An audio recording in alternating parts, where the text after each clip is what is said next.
Саламатсыңар урматтуу телекөрүүчүлөр.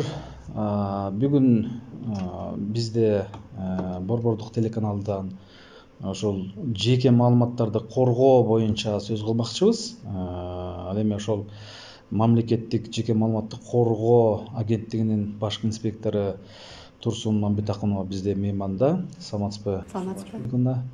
Куш келипсиз. Сиз менен ушул азыркы учурдагы адамдардын жеке маалыматы тууралуу сөз кылалы деп атабыз да.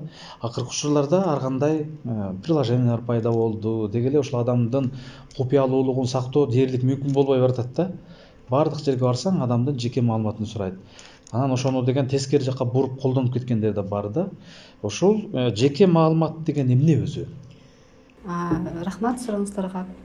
Азыркы убакта эң көп суроо болуп атат. Ушундай жеке маалымат деген эмне? Анткени көп маалыматтык технологиялар өнүгүп атат. Ар кайсы жерде колдонулуп атат. Жеке маалымат деген бул эгер бир адамды бир же эки же андан көп идентификаторлор колдонулуп идентификация кылса, ал жеке маалымат болот. Мисалы сиздин аты жөнүңүз, паспорттун номери, жана пин деп коет, ошол номериңиз ал жеке маалыматка кирет. Ар кайсы вообще негизи бир жеке маалыматтын кайсы идентификаторлор жеке маалымат деген бир тизме жок. Ага кошуло берсе болот, күндө кошо берсе болот. Мисалы паспортный данныйлардан тышкары сиздин сүрөтүңүз кирет, көзүңүздүн торчолору даже жеке маалыматка кирип калат. Колуңуздун манжалардын отпечатки пальцев деп коет, ошол биометрический данныйлар, сиздин кол койгонуңуз дагы жеке маалыматыңыз болот. Сиздин жашаган дарегиңиз, банковский картаңыздын номери, телефонуңуздун даже номери, даже кайсы жерде жүргөн геолокацияңыз сиздин жеке маалыматыңыз болуп калат да. Жеке маалымат конкретный тизме жок. Бирок бир-эки же идентификаторду колдонуп бир адамды идентификация кылса, ал уже жеке маалыматка кирет. Бул абдан маанилүү болуп турат, урматтуу достор. Бүгүнкү күндө ошол адамдын жеке маалыматын ар кандай социалдык желилер аркылуу түшкөн сүрөтү, болбосо келинчеги, жолдошу же балдары эртең менен мектепке чыгып баратабы, же рейс алууга кетип баратабы, өзүнүн ушу геолокациясын жана сиз айткандай калтырып, баягы орусча айтканда общедоступный деп коет го, жалпы баары карап турган ушул интернет желесине жарыялап коюп атат да. Ошону уурлар колдонуп кетип атат. Ар кандай жанагындай бир ою бузук бир адамдар туура эмес өзүнүн кызыкчылыгына колдонуп кеткен учурлар болуп атпайбы? Ушундай бир фактыларды келтире аласызбы? Сиз туура айтып атасыз. Азыр көп андай учурлар болот. Кээ бирөө билип калат, кээ бирөө билбей калат. Мисалы үйүн уурдап кетсе, кантип уурдады билбей калышы мүмкүн да. Может быть, мисалы баласы сүрөткө тартып, мен 10 күн каникулга кетип атам деп геолокациядан адресин көрсөткөн, кылмышкерлер аны колдонуп кеткен. Бизде андай чоң инциденттер негизи жок, бирок мындай ар бир адамга тийиштүү инциденттер көп болуп атат. Мисалы мобилдик тиркеме аркылуу бирөө бир башка адамдын ордуна кредит алып койгон учур болду да. Бизде эле Кыргызстанда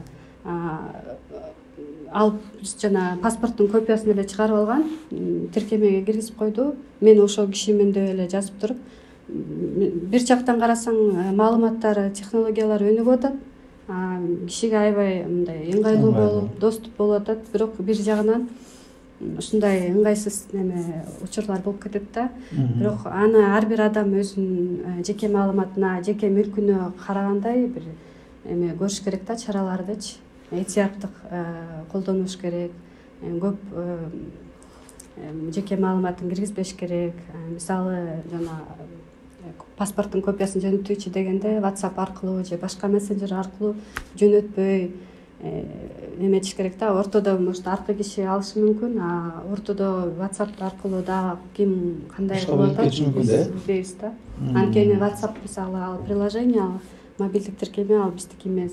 Ал Америка Кошмо Штатында чыккан тиркеме, эл аралык. Facebook аркылуу билсе болот. Ар кандай нерселер болуп атат. Мисалы Российский Федерацияда мындай крупный утечка деп коет, ошондой мындай жеке маалыматтар тарап кеткен учурлар болду. Мисалы Яндекс Еды деген приложение бар. Бизде Яндекс Такси деген бар.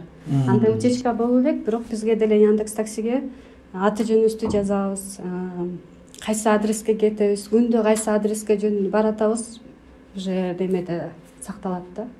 Кээ бирөөлөр бар да, мисалы эртең менен баласын такси менен салат, кайсы сайдикке барат, бала бакчага, анан кайра качага өзү жумушка. Яндексте сактала берет да.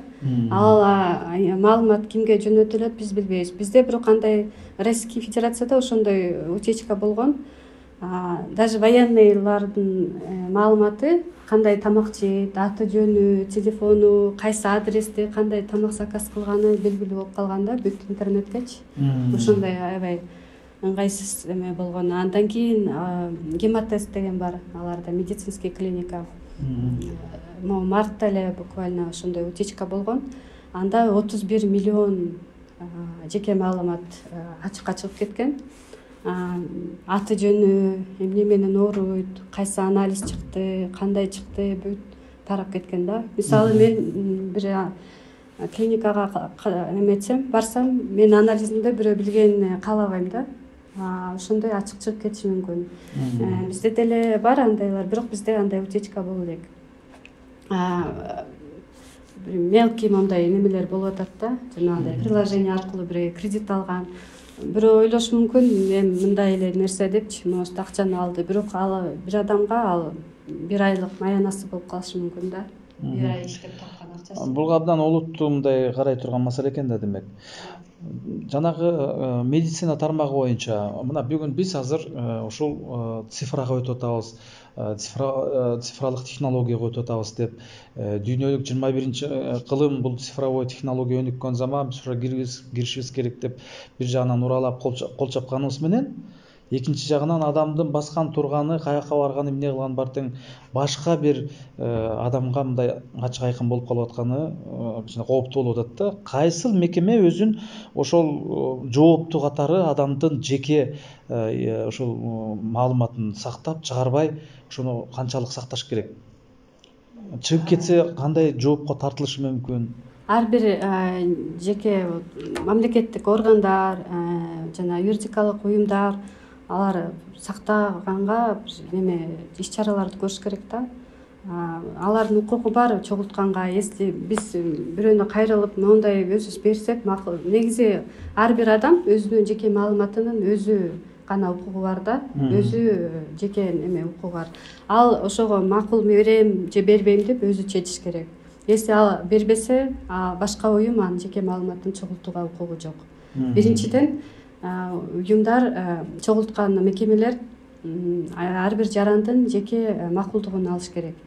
Макул, мен макулмун, мондай маалыматты бергенге, тиги үчүнчү тарапка бергенге мен макулдугумду берем деп өзү жазыш керек да.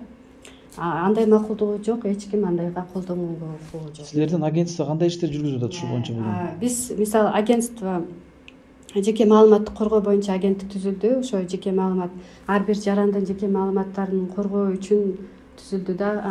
Жана мыйзам бар, жеке маалымат чөйрөсүндөгү мыйзам. Ал 2008-жылы ишке кирилген. Бирок укуктук мамлекеттик орган 2021-жылы гана түзүлдү да. Биз ошону жана жеке маалыматтарды чогулткан, иштеткен мекемелердин аркылуу контролдоо жана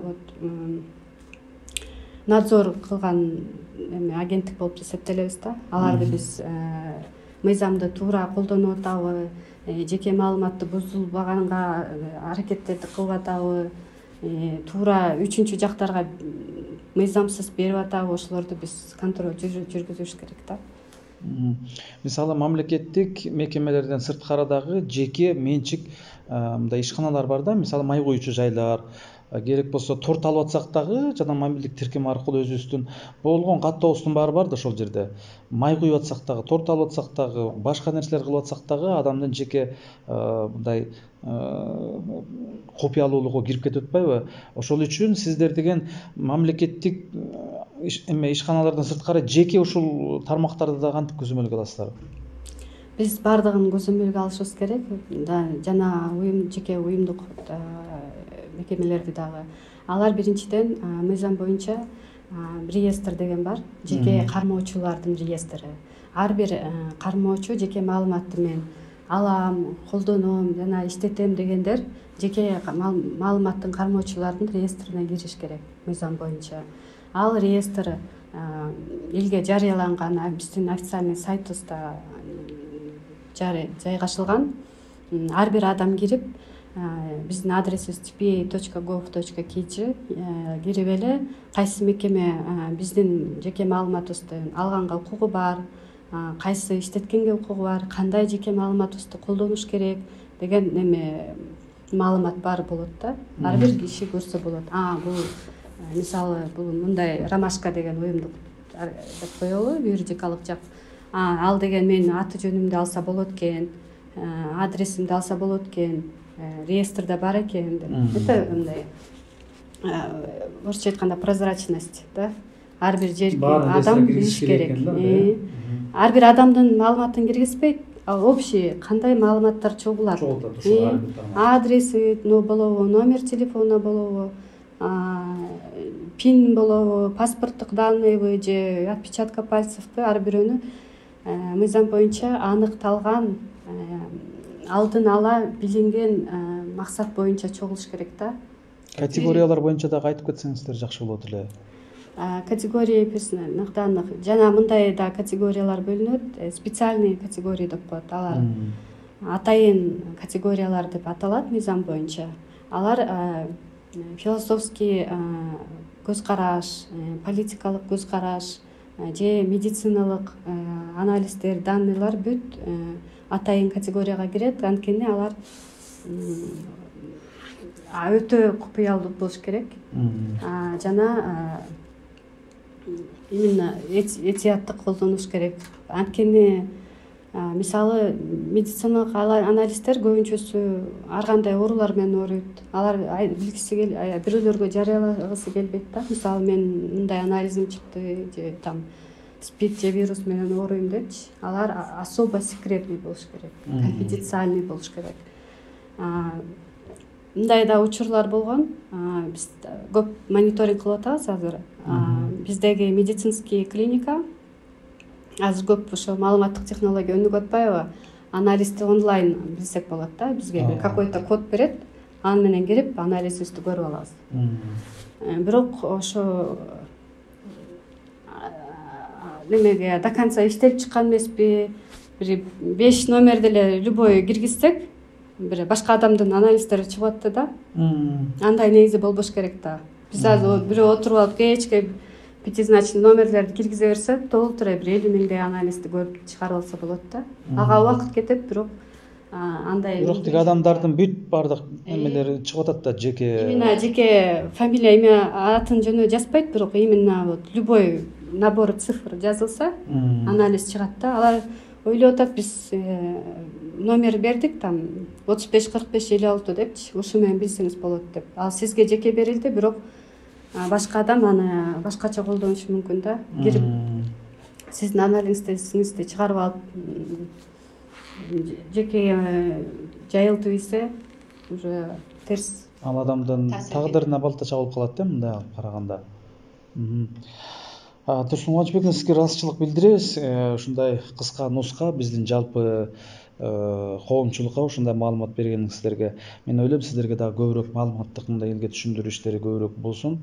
Эгерде сиздин өзүңүздүн дагы мындай элге мындай кайрылууңуз болсо, кантип өзүнүн ушул жеке маалыматын сакташ керек, ошол боюнча бир айтып койсоңуз болот. Ар бир адамга мен каалагым келет, жеке маалыматтарыңарды ар бир өзүңөрдүн мүлкүңөрдү сактаганга аракет кылганга, анткени ал дагы көп нерсени ойнойт. Мисалы жеке маалымат менен эле жана банковский номер менен эле ошо счетуңузда акчаны кетирип алышыңыз мүмкүн да, жоготуп алышыңыз мүмкүн. Андай дагы инцидент болгон. Мен өз тууганым эле ошо бирөө чалып, мен банктан чалып атам, номериңизди айтыңызчы, кодуңузду десе айтып коюп, бир крупный сумма акча жок болуп калды да.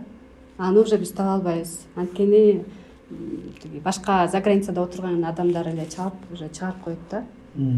Ошондой нерселер болбош үчүн биринчиден ар бир паролуңарды жанагындай 1 2 3 4 5 же QWERTY деген мындай распространенный паролдор бар го, андайды колдонбой узунураак паролдорду колдонуш керек.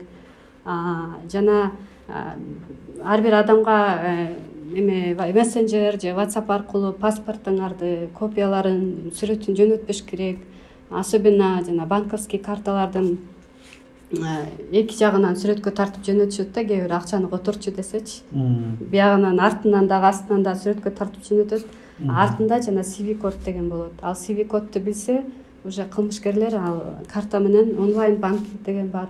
Ал аркылуу уже акчанын баарын которуп алат да өзүнөчү. Эчтеке кыла албай калат. Ошон үчүн өзүңөрдүн жеке маалыматыңарды этияттык менен колдонуш керек да. Интернет булактарга деле бүт өзүңөрдүн маалыматыңарды, каякта жашайсыңар, банковский карталарды бул школдо окуйм, бул адресте жашайм деп жазбаш керек да. Минималдуу жазыш керек. Может, атыңарды жазсаңар да, башка данныйларды кичине сакташ керек да. Ар бир адам же кылмышкер башкача колдонушу мүмкүн. Мисалы дагы мен айтып кетсем, особенно вот медицинский данныйларга өтө этияттык кылыш керек. Уюмдарга дагы айта кетейин дедим эле, ошо реестрга өтүңүздөр. Бизде информационная система держателей массива персональных данных деп коет. Жеке кармоочулардын ээлеринин реестри. Ага ар бир уюм жеке маалыматтарды чогулткан, иштеткен уюмдар реестрден өтүш керек. Реестр биздин сайтыбызда доступный. Ал аркылуу кирип эле уже регистрация өтүш ордо эле эмес да. Общий кандай маалымат чогулат, аныкталган маалымат максаттарга чогулган жеке маалыматтарды жазып коюш керек. Жана биздин Telegram ботубуз бар. Ал аркылуу кирип агентство бот деген Telegram ботубуз бар. Ал аркылуу кирип кандай маалыматтар менен колдонсо болот, кандай мыйзамдар бар, ошолор менен таанышса болот да. Бизге дагы обратная связь деген бар раздел, ошол менен аркылуу бизге кайрылса болот. Биздин сайтыбыз 3 тилде жазылган: кыргызча, орусча, англисче. Ким кандай кааласа ошол түрдө кайрылса болот биздин сайтыбыз аркылуу деле. Жана биз Академия наук 2 этажында отурабыз. Кимде суроо болсо, может кандай бузуулар, учурлар болду, там жеке маалыматтын ачыкка чыгып кеткен учурлар болду, же мыйзамды бузулган учурлар болсо, бизге кайрылсаңыздар болот. Рахмат, Турсун Кылычбековна, ишиңиздерге ийгилик каалайбыз. Эмки эфирден көрүшкөнгө чейин саламатта туруңуздар.